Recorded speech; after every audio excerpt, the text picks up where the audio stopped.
বাংলাদেশের প্রবীণ রাজনীতিবিদ ও সাবেক মন্ত্রী তোফায়েল আহমেদ আর নেই। আজ সোমবার রাজধানীর একটি হাসপাতালে চিকিৎসাধীন অবস্থায় তিনি শেষ নিঃশ্বাস ত্যাগ করেন। মৃত্যুকালে তার বয়স হয়েছিল ৮২ বছর। পরিবার ও হাসপাতাল তার মৃত্যুর খবর নিশ্চিত করেছেন। তোফায়েল আহমেদ বাংলাদেশের রাজনীতিতে একটি পরিচিত এবং প্রভাবশালী নাম।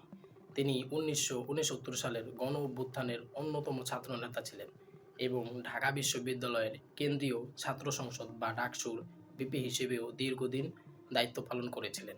পরবর্তীতে দেশের স্বাধীনতা আন্দোলন ও মুক্তিযুদ্ধের সময় গুরুত্বপূর্ণ ভূমিকা রাখেন।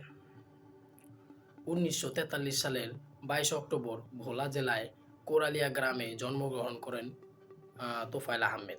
ছাত্রজীবন থেকেই রাজনীতির সঙ্গে যুক্ত হয়ে তিনি দ্রুত জাতীয় পর্যায়ে পরিচিতি লাভ করেন। ১৯৭০ সালের নির্বাচনে অল্প বয়সেই জাতীয় পরিষদের সদস্য নির্বাচিত হন। পরে দীর্ঘদিন রাজনৈতিক জীবনে একাধিকবার সংসদ সদস্য নির্বাচিত হন এবং বিভিন্ন সময়ে মন্ত্রী হিসেবেও দায়িত্ব পালন করেন। দীর্ঘদিন ধরে তিনি বিভিন্ন জটিলতায় ভুগছিলেন। শ্বাসকষ্ট ও হৃদরোগজনিত সমস্যার কারণে তিনি হাসপাতালে চিকিৎসাধীন ছিলেন। আজ বিকেলে চিকিৎসাধীন অবস্থায় তার মৃত্যু হয়। তোফায়েল আহমেদের মৃত্যুতে দেশের রাজনীতির অঙ্গনে শোকের ছায়া নেমে এসেছে। বিভিন্ন মহল তার অবদান স্মরণ করে শোক প্রকাশ করেছে। রাজনৈতিক জীবনে তিনি ছিলেন একজন আলোচিত ও প্রভাবশালী ব্যক্তিত্ব, যার নাম বাংলাদেশের রাজনৈতিক ইতিহাসের সঙ্গে দীর্ঘদিন জড়িয়ে থাকবে।